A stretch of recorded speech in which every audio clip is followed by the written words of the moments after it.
He turns into a light gorilla and fights a dino snake in space. He turns into a light gorilla and fights a dino snake in space. He turns into a light gorilla and fights a dino snake in space, and the dino snake turns into a weird dimensional vortex. A weird dimensional vortex with a screaming light man in it. Ladies and gents, it was at this point in the third act of The Adventures of Hercules, also known as Hercules 2, that I realised everything was going to be alright. Not perfect, but alright.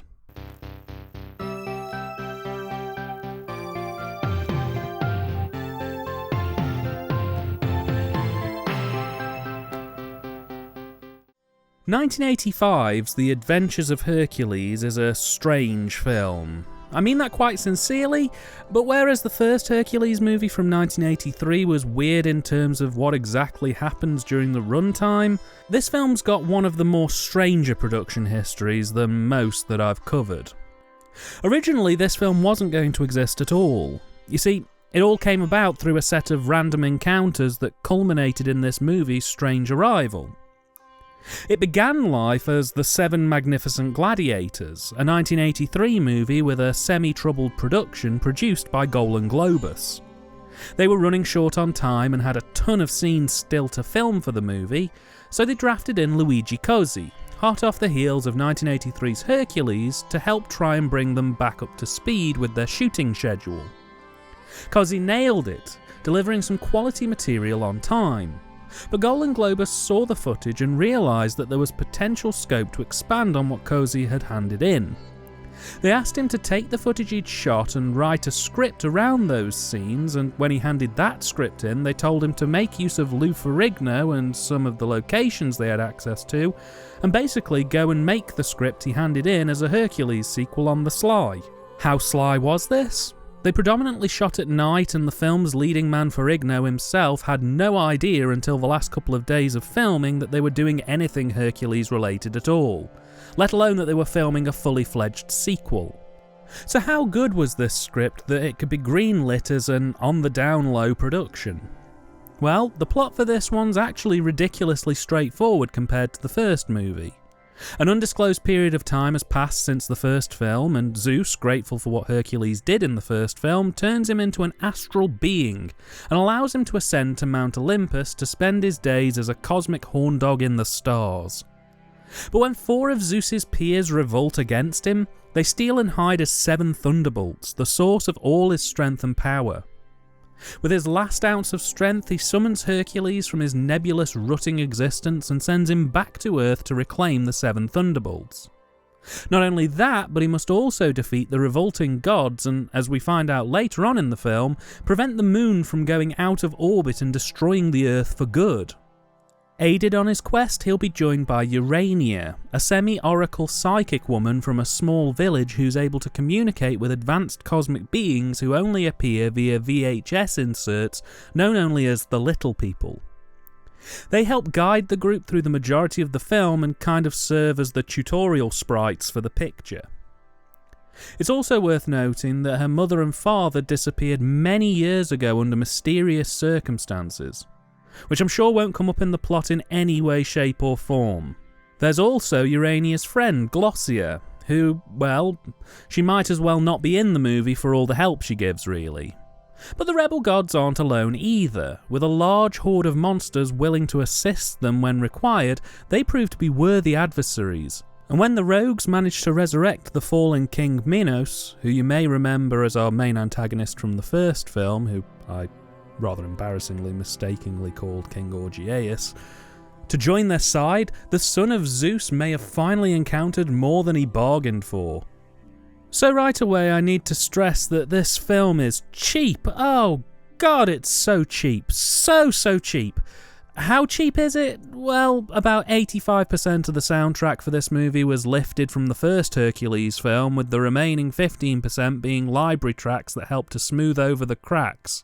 A good 10 to 15 minutes of the movie's runtime is made up of replaying footage from the first film or just talking about the first film, Most, if not all, of the cast were either carried over from the first film or recast from 2 other films that Golden Globus had in production at the time. The effect shots were shot on videotape and then transferred to film, and then just inserted into the movie. And that's almost all the effects here, by the way. There's a couple of rotoscoped shots and 1, maybe 2 stop-motion pieces, but that's your lot. They mainly filmed outside to keep studio costs down, and if the first film was prime steak, this is a hamburger movie, make no mistake. The script is very thin on the ground, especially the first 2 acts, which could best be summed up as Herc, Urania and Glossier arrive at a location, something doesn't seem right, end level boss, collect lightning bolt, repeat, but with a slight change to location and end level boss. There's almost no peril, no real sense of danger, and while I can say that there are entertaining moments throughout the film, the keeper of one of the lightning bolts has control over several dolls, and reminded me very heavily of the Black Knight from Monty Python and the Holy Grail, which I thought was good fun. I'd be amiss if I didn't say that the first 2 acts of this movie are real chuggers. They just go on and on and on without any major changes in gear or pace. They're really lacking on the "oh wow" moments that the first film had in spades. Like I say, it's not objectively boring or bad, it's just that those wonderful little eccentric moments are a lot fewer and further between than in the original. Mercifully, in the third act, we do see a bit of a return to form, however, and in my opinion, this movie's ending well surpasses the somewhat genocide-y, horny ending of the first movie. I mean, they still randomly destroy a city again in this film, and this time it's done for literally no reason, but I shan't spoil any more than that here. Things get pretty crazy again in the best possible way, and it really left me wishing that the film had been able to replicate that charm across the entire runtime, rather than just in the last 20 minutes or so of the finale. One of the things I feel definitely needs mentioning here is I feel either something has been lost in translation, as this was an Italian-American co-production like the first film, or otherwise they've chosen to be incredibly broad with their use of the word science. So throughout the film, the gods and Hercules are effectively fighting a handful of monsters, the 4 rebel gods and Minos. And there's a real emphasis on Minos standing on the side of chaos and science, which, I mean, apart from the 2 being relatively separate entities, in this film the word science is thrown around so much that it kind of loses all meaning by about halfway through. They don't clarify what science Minos is particularly representing, and Minos' definition of science itself is usually pretty all-encompassing and sounds more like chaos than science actually is. By the end of the film, science as a word is literally just being thrown into every other sentence as a shorthand for something I disagree with. It becomes the okay boomer of this movie. I generally wouldn't mind it, but it gets so weirdly and heavy-handedly used that by the final act I found myself giggling along whenever Minos linked anything to science, which was frequent. The direction again is on econo-save mode here, and it's sadly a bit of a recurring theme across the movie. Everything feels almost as good as the first film, but distinctly graded down a bar or 2. Here, the majority of the cast, Minos excluded, seem wistfully uninspired. They're just kinda trundling through their lines. There's nothing really grand or eccentric here in terms of performances, which is a shame, as that's usually a big part of my enjoyment of films like this, and even the bad guys are phoning it in for the most part. Again, the film has its moments, I really can't stress that enough, but it's just not quite up to snuff for me. With the direction for both the studio and on location being terrifically flat, and even the more unique scenes that were there almost certainly to try and win the crowd back after lengthy dialogue exchanges being somewhat undermined by largely aimless vision. The cine is much the same, it's all flat mids and wides, the occasional mid-close shot, but nothing that really gets you into the meat of the action. I think with just a few more close-ups, maybe a little bit of experimentation and perhaps just a touch more interaction between the director and the cast on how to work within the scene, we could have had something really special on our hands. That being said, I totally understand that this movie was shot low profile and it was more of a get the job done feature than some grand artistic vision piece, and that you can only really judge a film by what the director's end goal ultimately was. As mentioned earlier, the performances are a bit drab. Obviously, with a massive chunk of the cast unaware that they were shooting a Hercules sequel, and some scenes from this film being from a completely different movie anyway, you are hardly going to get consistent and dedicated performances here. But even taking that into account, it's quite a bit flatter than I would have thought it could have been. Ferrigno more or less grunts his way through this film. I mean, he still has some fantastic moments where he lets the muscles do the talking, but yeah, it's markedly a step down from his previous performance. Though I do have to praise Millie Carlucci for her part as Urania. Her B-plot revolving around helping Hercules and trying to figure out her place in the universe was a genuine beacon in the fog through this film, and she gives a simply stellar performance that's both confident without being cocky and warm without being schmaltzy. She's genuinely a treat in this.